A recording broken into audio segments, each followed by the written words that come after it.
Ladies and gentlemen, good day and welcome to Lodha Developers Limited 2Q FY26 post-results conference call. As a reminder, all participant lines will be in the listen-only mode, and there will be an opportunity for you to ask questions after the presentation concludes. Should you need assistance during the conference call, please signal an operator by pressing star then zero on your touch-tone phone. Please note that this conference is being recorded. I now hand the conference over to Mr. Chintan Parekh, Co-Head of Investor Relations. Thank you, and over to you, Mr. Parekh. Thank you, Andrew, and good afternoon, everyone. Welcome to Lodha Developers Q2 FY26 conference call. Today, we have with us Mr. Abhishek Lodha, MD and CEO, Mr. Sushil Kumar Modi, Executive Director, Finance, Mr. Sanjay Chauhan, CFO, and Tikam Jain, CEO, Pune. I would now like to invite Abhishek to make his opening remarks. Over to you, Abhishek. Good afternoon, everyone.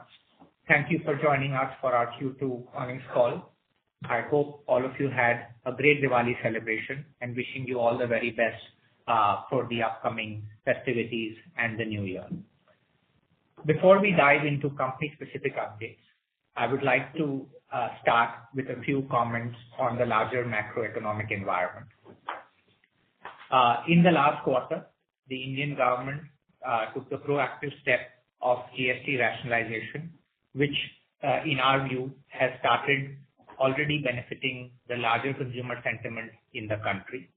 On the monetary side, the central bank has already delivered a 50 basis rate cut earlier this year, and with the Federal Reserve having commenced its rate cut cycle and a rate cut earlier this week, we expect that we will have further benefit of reduced interest rates in the country and thereby incentivize the consumer to further go ahead with their demand. Overall, in the country today, we see a positive mood and a direction of travel towards an economy which is resilient and strong, in spite of the challenges which have been seen earlier in the year on account of the friction between India and the US on the trade front. We now expect that will be resolved in the near term, as has been indicated by the leaders of the various countries, and that would provide an additional fillip to domestic growth. In this context, RBI has already revised its GDP growth forecast to about 6.8% from 6.5% earlier, which is noteworthy. We still believe that India's medium-term aspirations on GDP growth is to be higher than these levels of 6 to 7%. And our sector, the real estate sector,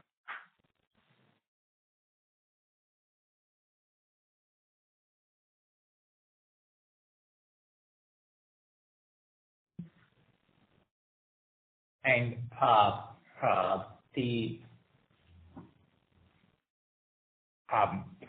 we expect that the real estate sector will play a positive contribution to the further scale up of economic growth in the country. We have been positively enthused by the steps that the Indian government has taken, not just on the fiscal side as well as the monetary policy side over the last 12 months, but generally the direction of travel when it comes to improving ease of doing business and encouraging investment. This, we believe, is a very positive sign and augurs well for long-term creation of jobs and wealth in the country. One factor to, of course, mention is the artificial intelligence revolution, which over the last 12 to 18 months has gotten increasingly bigger. And now one sees a much bigger impact of it starting to play through across the world. While it will lead to changes in the structure of work, it is likely to lead to a significant improvement in productivity and will thereafter, in our opinion, provide significant opportunities for agile companies to grow and take advantage of this once-in-a-lifetime change that artificial intelligence is going to bring to our world. We also believe that this presents an opportunity for India to put itself at the forefront of a global change and make sure that we are making the right investments, whether it comes in the basic building blocks of artificial intelligence, including data centers, or looking at value-added services to help individuals and corporates transition into the new world where artificial intelligence will play an increasingly important role, especially in tasks which are predictable and simple, and also to look at significant value-added activities such as looking at Gen AI and various other applications. So there is a lot to do, and we think that the economy will have these new legs of productivity in the years to come. Now, coming to our highlights for the quarter, I'm first and foremost most pleased to inform that we were selected and ranked as one of the top 1,000 most trustworthy companies in the world by the renowned Newsweek magazine. We were the only Indian real estate company in the list, and one amongst only 18 real estate developers from across the world who have been included in this list. As an organization, we play a huge amount of focus on building deep, long-term stakeholder relations, and this recognition by Newsweek is hugely important to us. In terms of our business performance, we achieved our best ever second quarter pre-sales with pre-sales of 45.7 billion, which was up 7% year on year. With this, our H1 sales stand at about 90 billion, which is 43% of our full year guidance, and that keeps us on track to deliver our full year pre-sales guidance of 210 billion. Having delivered more than 40 billion of pre-sales consecutively for the last 7 quarters, we are now expect to move up towards a run rate in the high 50s or low 60s, and that would be a significant step up for our business as we scale up on the back of the strong business development, as well as the fact that the environmental clearance issues which had held back approvals in Mumbai city for the last 12 months were cleared earlier in this year in August. The embedded EBITDA margins for this quarter were at about 32%. This is with the JDAs contributing just under 50% of pre-sales, which is higher than our targeted mix of 40%. And that shows the resilience of our business, that even with a higher contribution from JDA sales, we have the attractive EBITDA margins that we've delivered.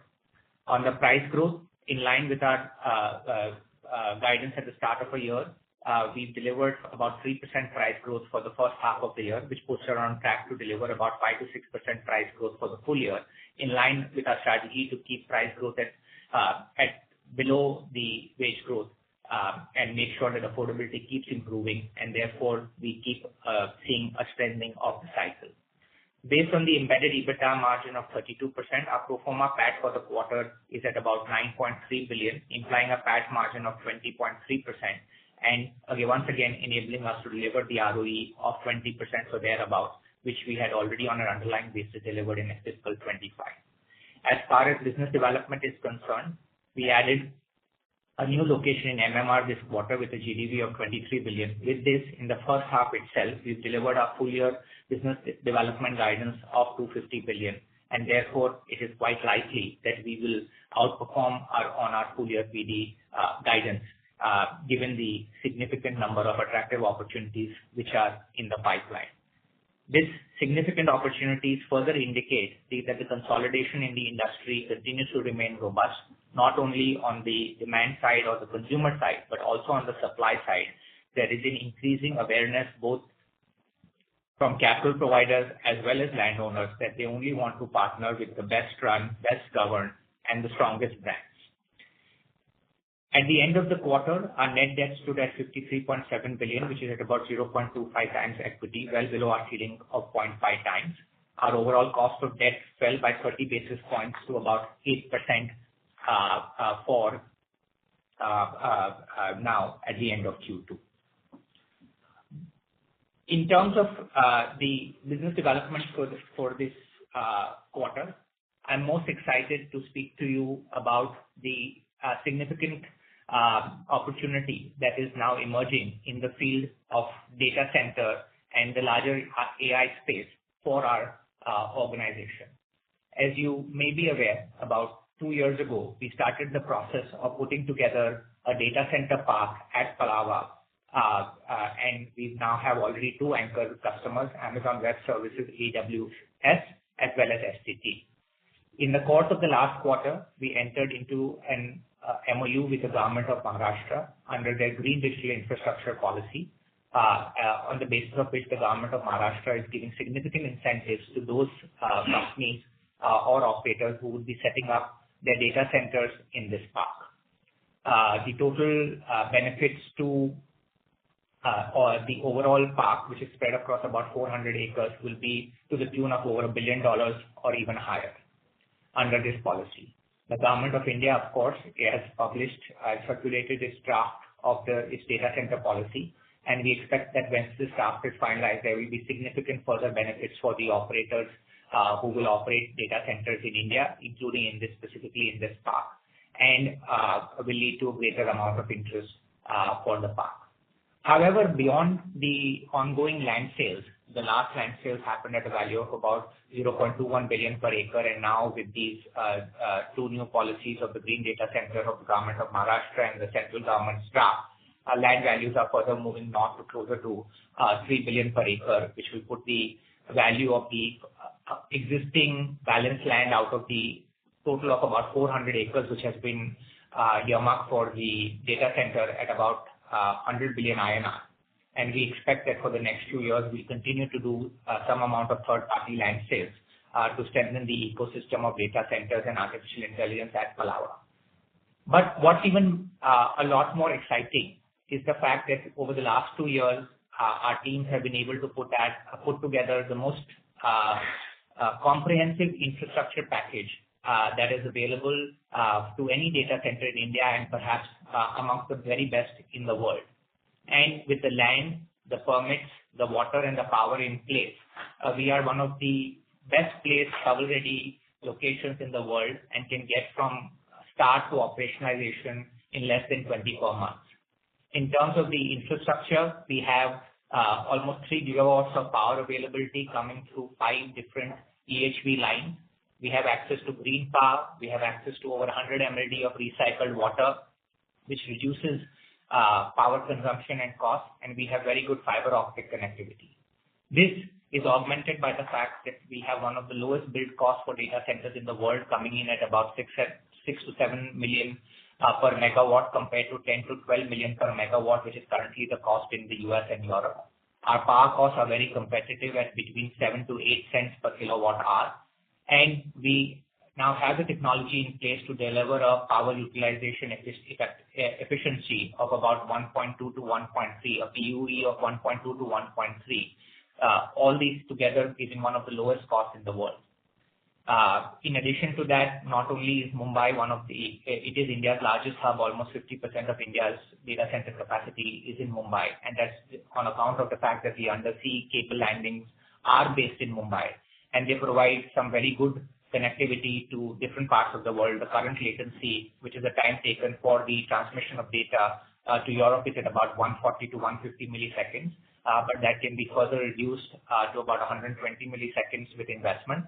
And similarly to the US, it currently is routed through Europe and has a latency of about 220 to 240 milliseconds, but that can be further reduced to about 170 milliseconds.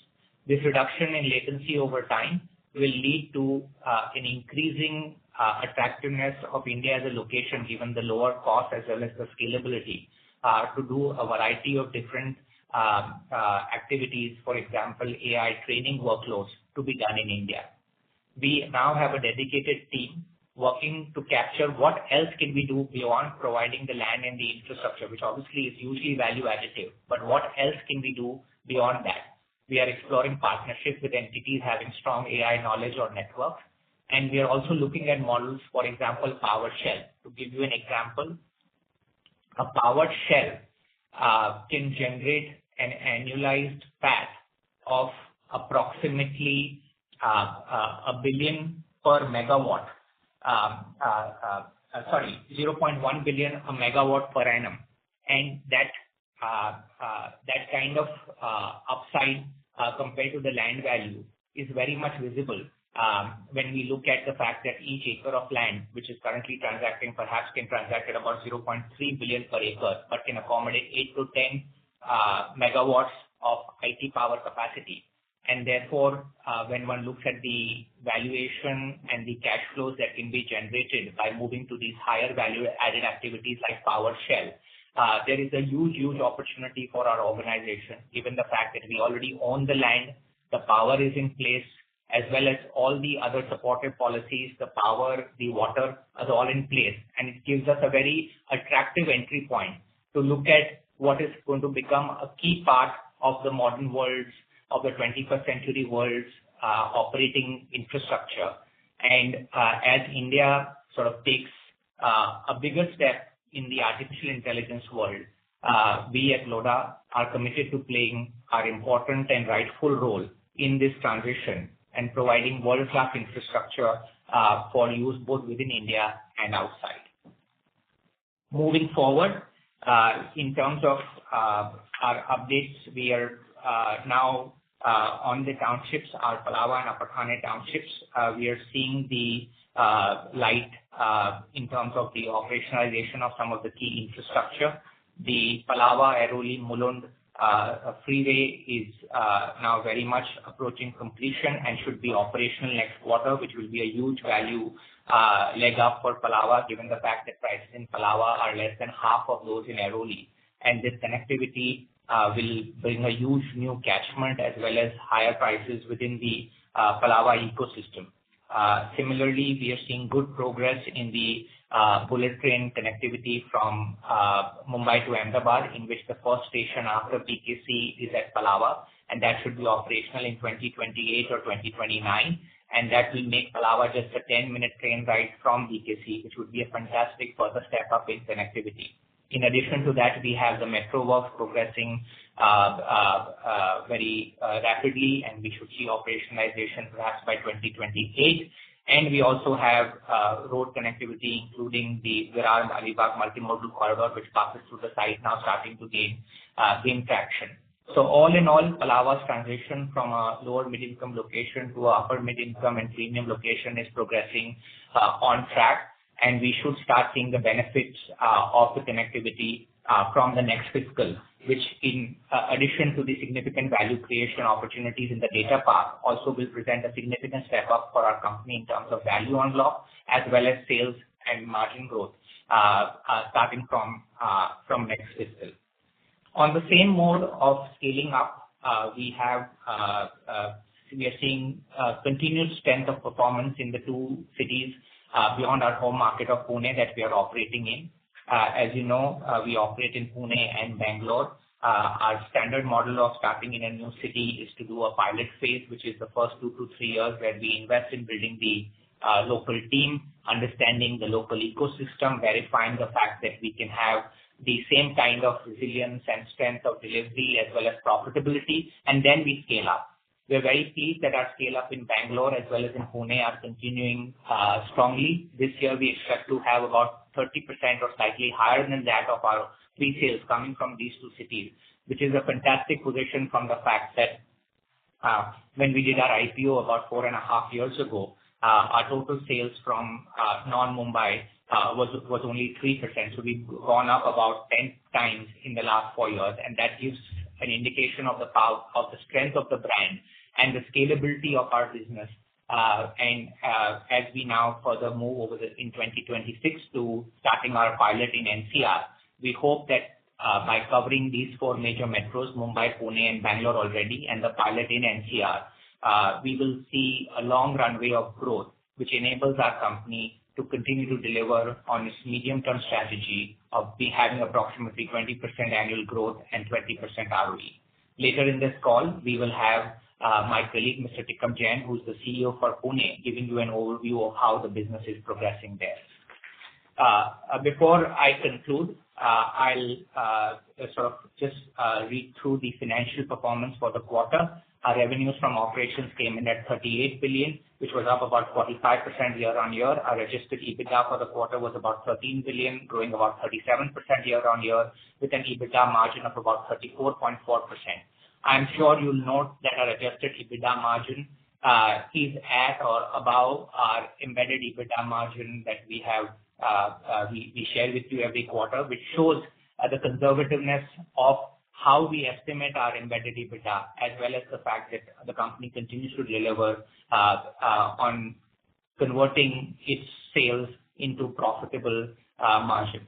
Our PAT for the quarter came in at just under 8 billion, which was up about 87% year-on-year, and our operating cash flow was about 14.7 billion. With this, I conclude my remarks. I'll be available for questions after my colleague Tikam Jain gives you his overview. Mr. Jain, over to you now. Thank you. Thank you, Abhishek, and good afternoon, everyone. Pune continues to be one of the most resilient and balanced residential market in India. While IT remains an important driver, the city's demand base today is as far most diversified, with automobile, manufacturing, defense, education, and GCC sectors all contributing strongly. This diversification has helped the market grow steadily in recent years and now estimated at more than 60,000 crore. Inventory level is also healthy in the market at about a year. The market is becoming more selective, with demand gravitating towards larger, well-planned homes and branded developers like us. Over the past 3 years, we have scaled up meaningfully in Pune from about 200 crore of pre-sales in financial year 21 to nearly 2,500 crores in financial year 25. In the first half of financial 26 alone, we have achieved about 1,400 crore, keeping us on track for our annual targets. Our footprint has expanded to 11 operating projects across all key corridors of the city. Our focus has been on building a strong organization. The Pune team has grown both in size as well as the capacity, and we have built depth across sales, design, construction, business development, and customer service. As a result, we are now the second largest developer in Pune and are confident of becoming the largest within the next 2 years. For the remainder of this year, we have planned new launches in Pune East and West, along with the subsequent phases of our existing projects. We continue to evaluate additional opportunities across the city. We continue to maintain a premium pricing to our peers, but one that customers find value in due to our superior designs, quality, and unique living experience that Lodha offers. With delivery of multiple towers and projects slated to start in the coming 12 months, I am confident people will be able to experience Lodha living. This will further strengthen our brand in Pune. Overall, Pune is a deep and user-led market, and Lodha's growth here remains strong, disciplined, and sustainable. Thank you, and over to you, Abhishek again.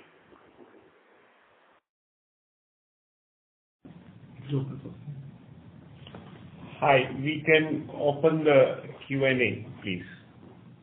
Thank you. We will now begin the question and answer session.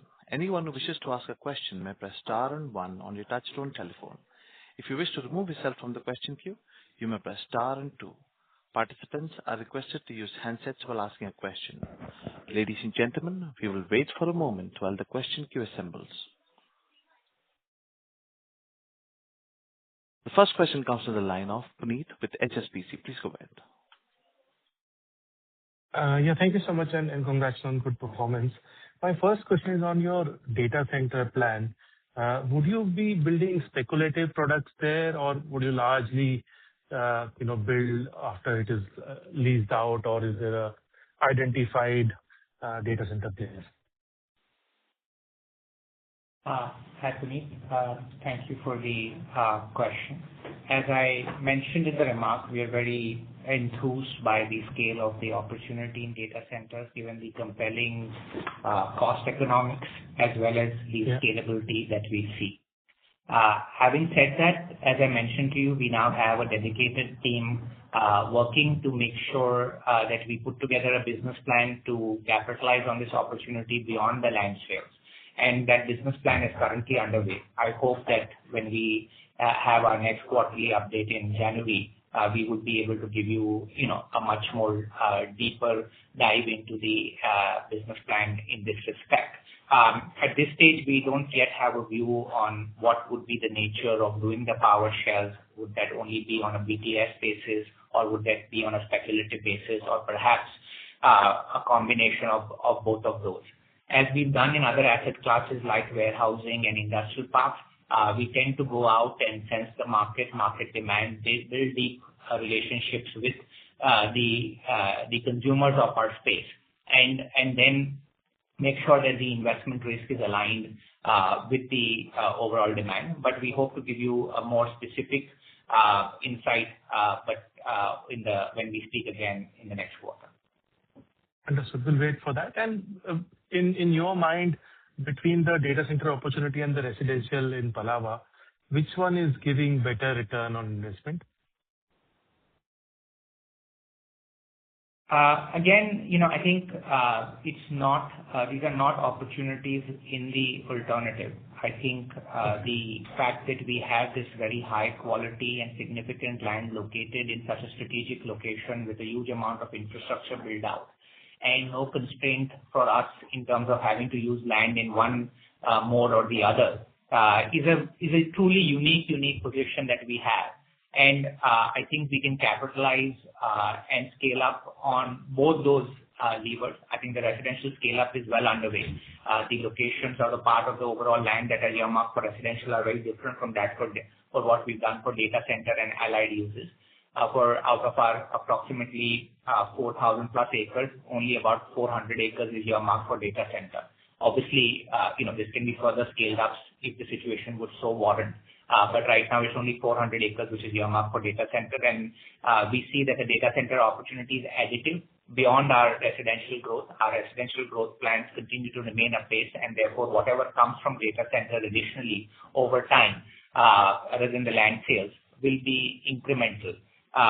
Just to give you, and this is very early stage, but if you were to just do a very, like we mentioned, we have 3 gigawatts of power capacity, which would mean about 2.5 gigawatts of IT powered or IT capacity. And out of that, if you were to just do 10%, i.e. 250 megawatts of IT capacity as power share, the annualized PAT from that could be 2,500 crores or thereabouts. It will of course take a few years to get there, but that is the scale of the opportunity, and this is, like I said, additive to and in addition to all the other business that we're doing right now. Understood. That's very clear. Thank you so much. And when I look at your average realization trend, it seems to be trending down over last few quarters. Is there a deliberate strategy to move more towards a mid-income product instead of one being, luxury premium?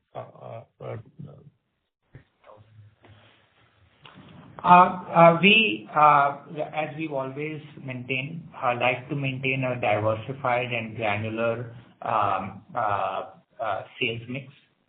We broadly have about 50% of our sales coming from the mid-income segment, which obviously, as you mentioned, is sort of lower in price point. We have about 12 to 15% coming from the luxury segment and the balance coming from the previous segment. So that's how our business mixes, and that's what we like it to be, because we don't really want to take a view that only luxury will perform or only mid-income will perform. What we are seeing this year is that mid-income has started picking up on the back of the support from the government, whether it comes in terms of interest rate cuts or income tax cuts or so on.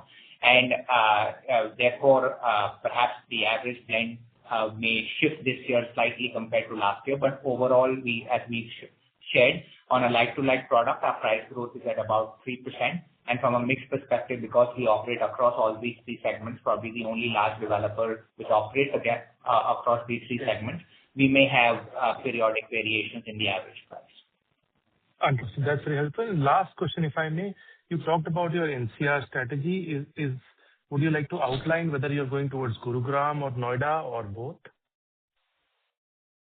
At this stage, our initial focus is most likely to be in Gurugram, but it does not mean that we do not look at any other part of the NCR, but it's quite likely that we will perhaps start off on the Gurugram side of the NCR. Understood. That's very helpful. Thank you so much and all the best. Thank you. Thank you. Next question comes from the line of Pritesh Sheth with Axis Capital. Please go ahead. Yeah, thanks for the opportunity and season's greeting to you and everyone in your team. First question is on the weekly sales number that you have put out, roughly 30 million, if I'm not wrong, per week. How do you see this number trending, in second half of this or later part of second half? Whether we generally see improving trend or if it likely remains similar, do we expect that bulk of the heavy lifting apart from the non-launch sales will happen from launches that we have lined up in second half? So your thoughts on that? Hi, Pradesh. Thank you for your question. Just to correct the number, it's 3 billion. Yeah, it's 3 billion. Of non-launch sales. This number is something which we put out because we think it gives a good sense of the run rate and how things are progressing through the year. If you were to take this number and do a multiplication, basically last year's full sales would more or less now come this year from non-launch sales. This number was obviously lower at the start of the year. It's trending upwards, and we expect it to further trend upwards in the course of the balance part of this fiscal, which really is just a sense of the strength of our brand and the fact that on an ongoing basis every week, without doing a big activation or launch, we have consumers walking in interested in buying and making the decision to buy, which is really why, because they are buying on the basis of the product and they're buying on the basis of reputation rather than on the basis of an offer. So that's the position on the non-launch weekly sales. In terms of the second half of the year, out of our estimated sales of approximately 12,000 crores or 120 billion, which is expected in the second half of the year, we expect that somewhere between 70 to 75 billion will come from the non-launch sales, and the balance 40 to 45 billion from launch sales. Got it. That's helpful. And on this power shell opportunity, if I'm correct, you're looking at least 250 megawatt of development through power shells by yourself.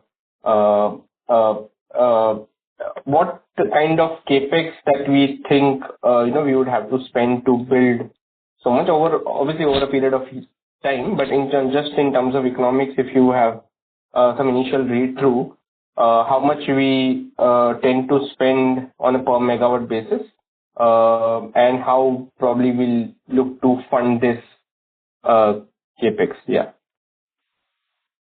Pradesh, it's an important question, but perhaps one which we'll best answer when we speak again in a quarter's time.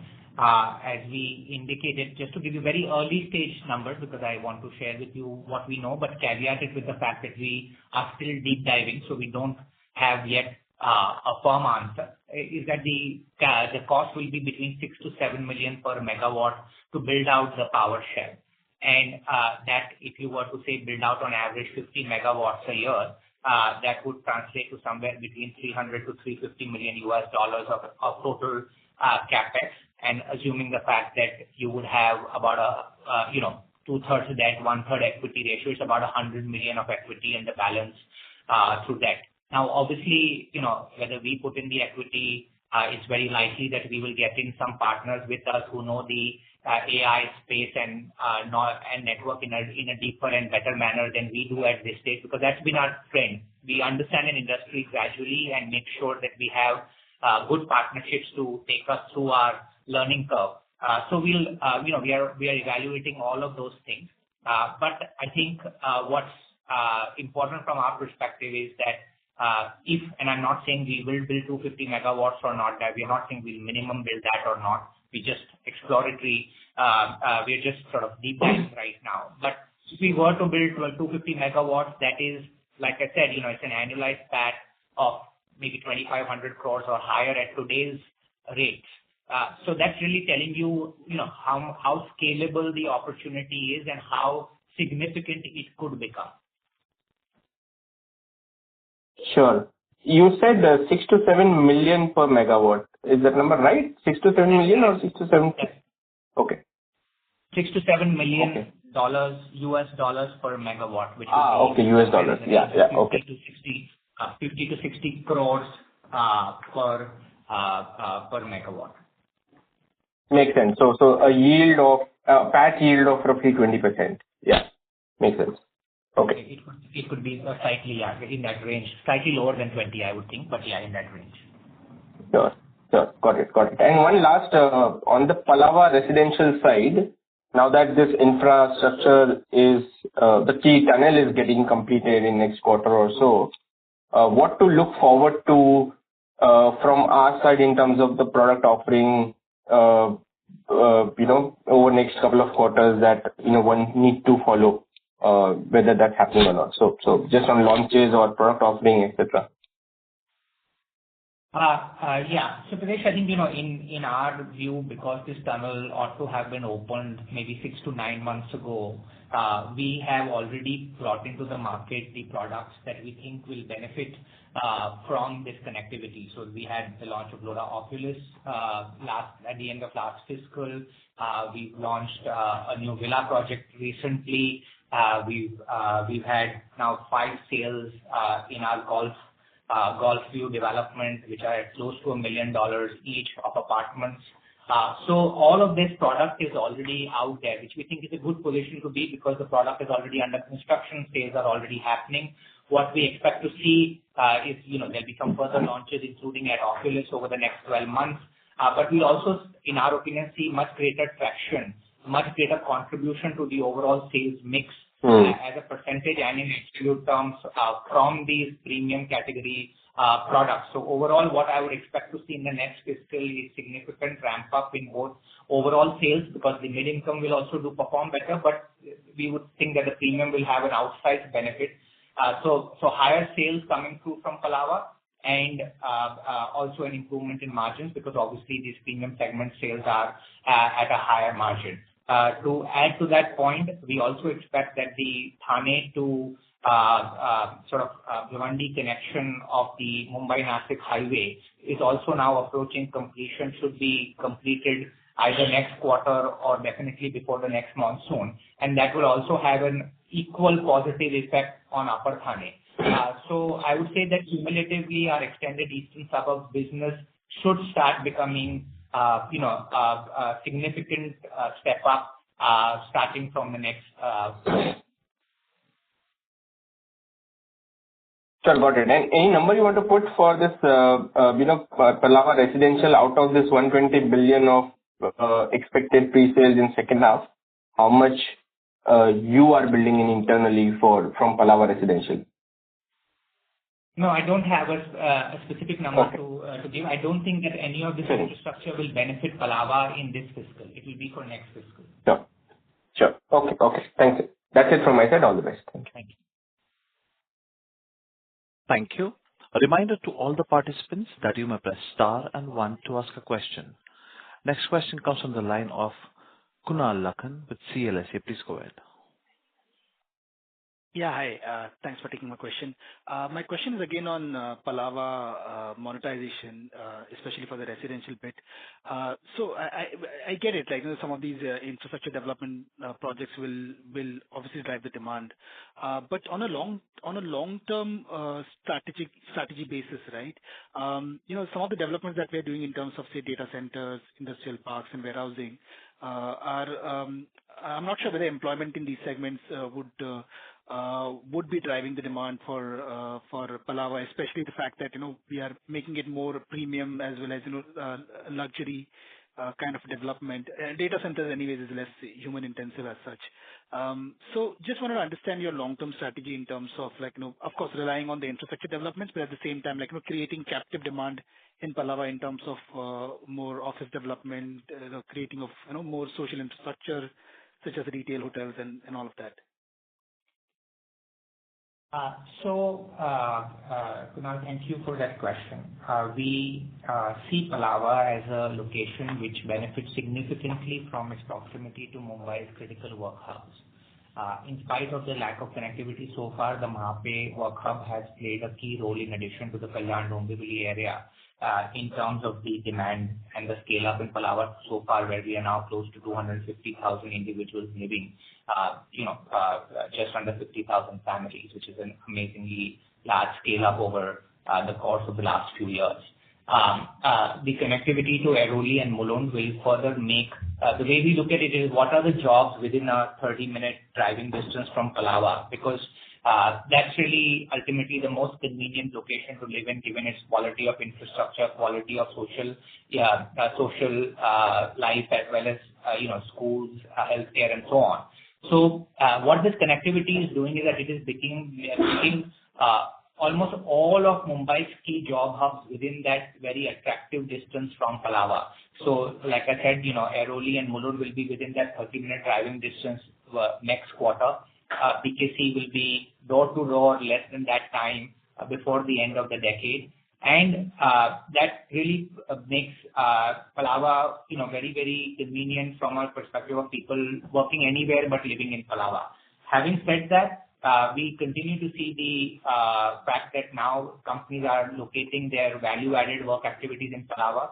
We have MQ Pharma having set up their large-scale R&D setup in Palava, and that is already operational. They've built a fantastic facility there.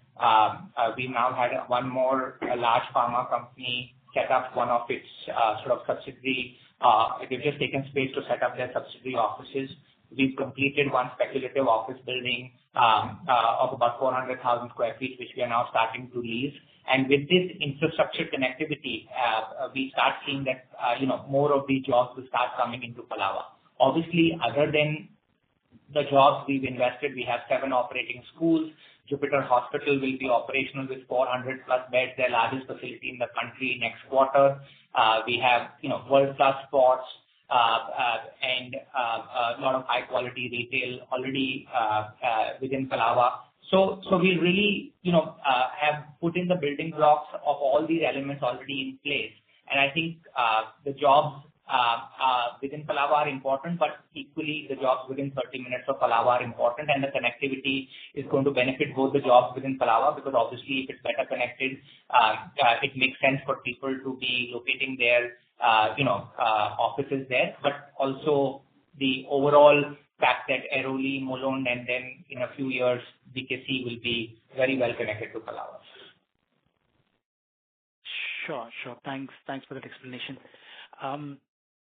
Okay. My second question was on the business development side. If you look at last year, we acquired projects worth 237 billion of GDV, and our land spend stood at about 63 billion. In the first half, we have acquired about 250 billion worth of GDV, and the land spend is about 26-27 billion there. So just want to understand the kind of projects that we have acquired. Are there more JDAs here, or we would see some spillover of land spend happening in second half and subsequent quarters? Just to understand like what kind of land spend we are doing and what kind of projects that we acquire. Yes, I think that's an important and valid question. Our land spend comprises of the spend which is done in the at the time of the acquisition of the land, and then also of course takes into account any future obligations towards the land and approvals related to that land, which come in over a period of time. So obviously, over time there will be further incremental expense towards this header as the projects move through their phases of development. In case of JDA, it's a more forward based cash outflow. In case of owned land, it becomes more it's more front loaded. In terms of the mix of lands that we've acquired in the first half, yes, there has been a higher proportion, if you may, of JDAs. but that's just it's not a shift in any strategy. It just happens to be the nature of the developments of the transactions which have concluded in the first half of the year. You may have read that in October we acquired a land in Bangalore through the takeover of an entity, which is an outright acquisition. So it just happened to be in October rather than in September. So we start seeing a slightly different mix in this quarter. Thank you. Mr. Lakan, please rejoin the queue for more questions. A reminder to all the participants, please restrict yourself to 2 questions. Next question comes from the line of Abhinav Sinha with Jefferies. Please go ahead. Hi, Abhishek. So 2 questions. Firstly, on the Palava data center land transaction side. So you mentioned that we're looking at the land pricing move up to about 300 million per acre. So this will be like the follow-on phases for the current 2 anchors, or you're expecting the new anchors to pay this amount?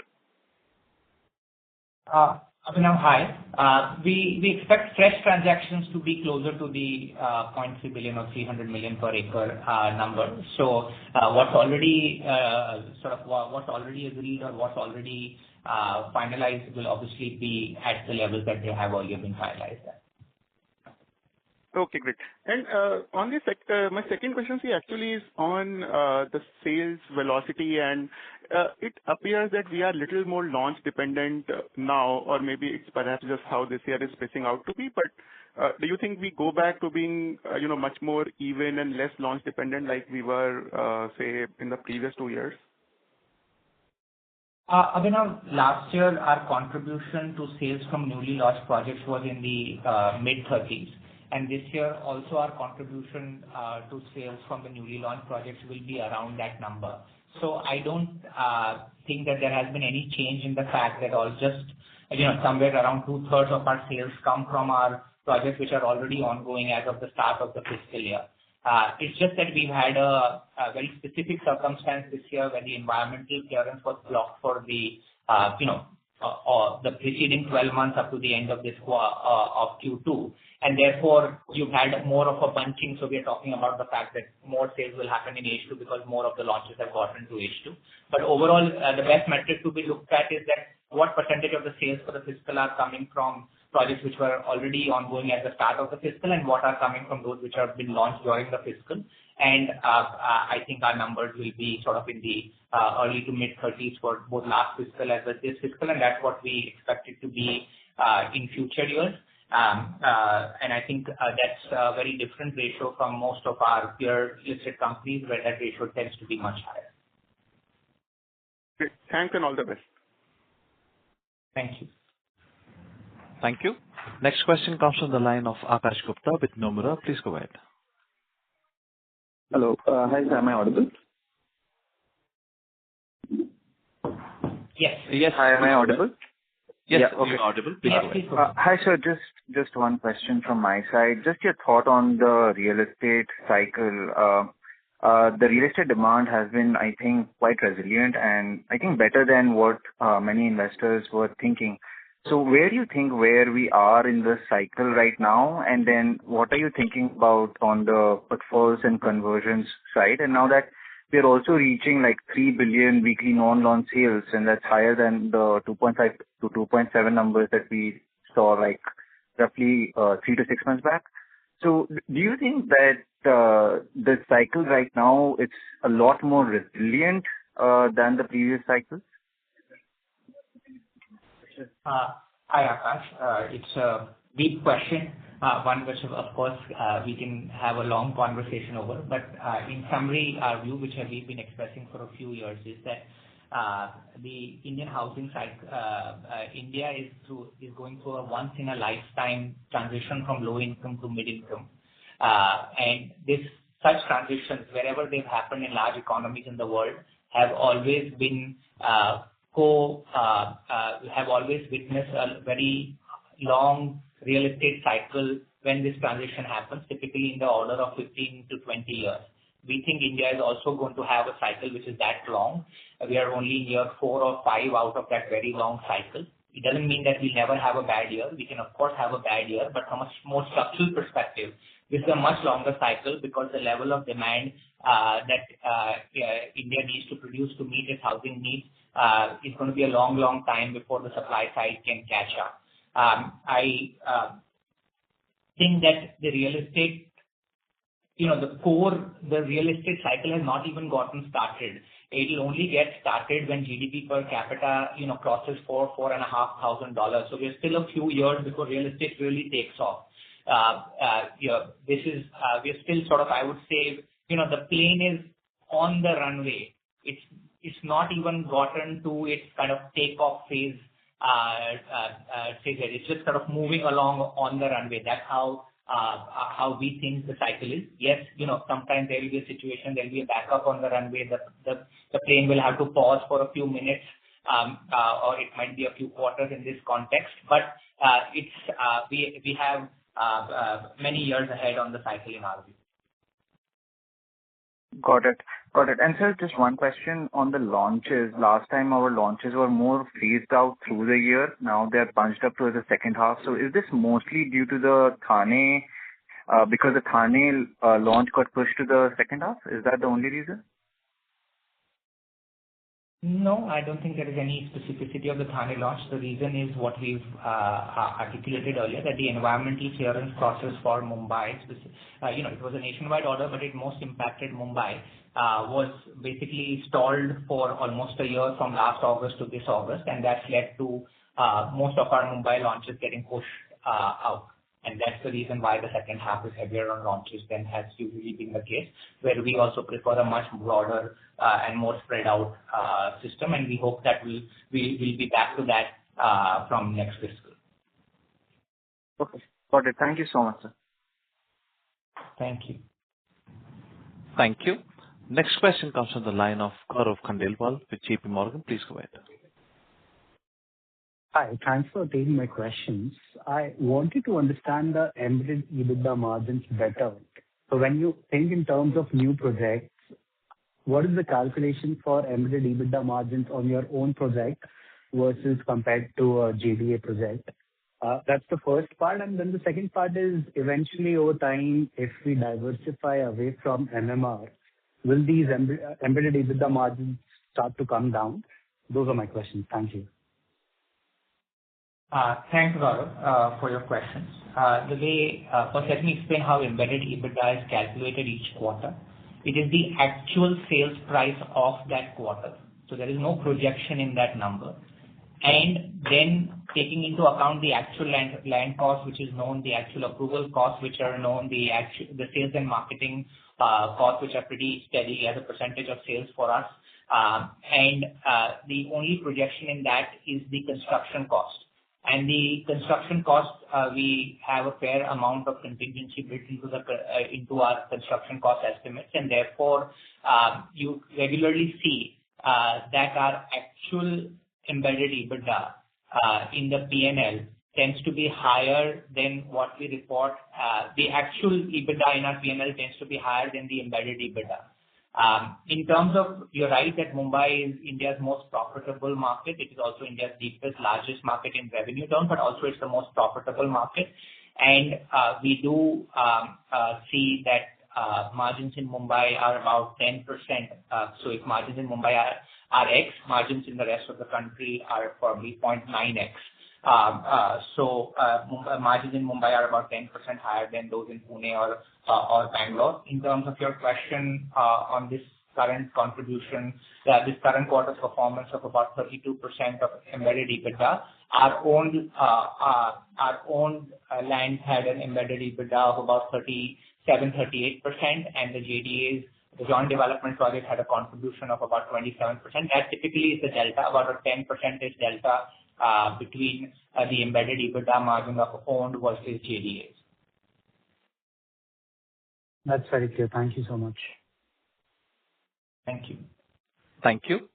Next question comes from the line of Biplab Debbarma with Antique Stock Broking. Please go ahead. Good afternoon, Abhishek and the team. Hope you all had a great Diwali.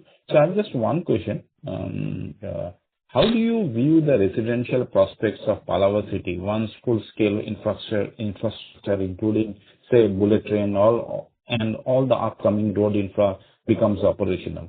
Given your significant supply concentration in Palava, do you think that this demand for Palava will be coming from the shift of demand from Thane, Mumbai, Navi Mumbai, or will it primarily capture peripheral demand?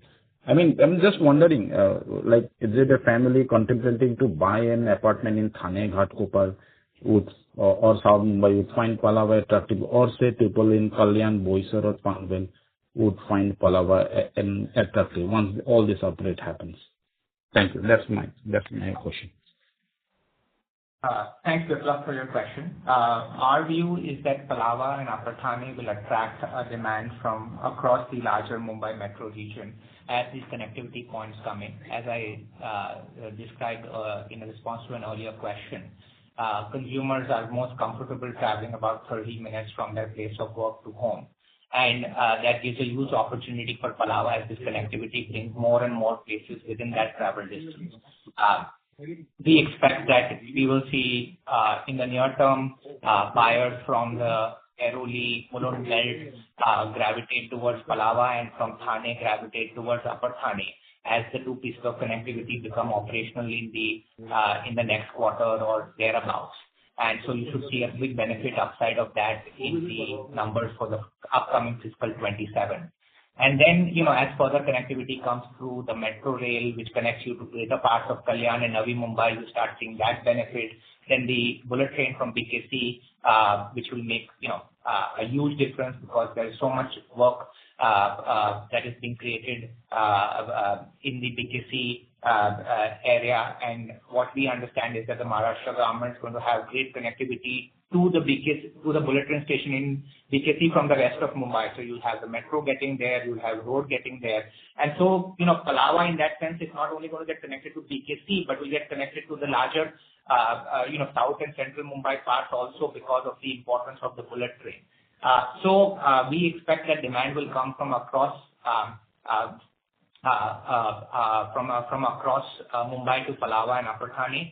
And to give context, right? So, for example, the scale of the housing market in Mumbai by the end of the decade will be roughly about 235,000 crores. And we expect sales in Palava and Upper Thane by the end of the decade to be in the range of about 8,000 crores. So it's about a 3.5% market share of the larger Mumbai market that we expect Palava and Upper Thane to have. And I think we find that to be quite achievable given the connectivity, but combined with the product quality and the quality of life, whether it's the all the factors I mentioned earlier, or the better air quality, the green cover, social infrastructure, healthcare, schools, everything. So if people get great quality of living at prices which are better than that in the other suburbs, and they don't have to travel long distances to get to work, we think it's a really compelling value proposition. To contrast it, Gurgaon is probably right now more than 50% of the NCR market. And we are telling you that at the end of the decade, Palava and Upper Thane will be 3.5% of the MMR market. So you can see, the scale of the opportunity versus, where we currently are projecting things to be.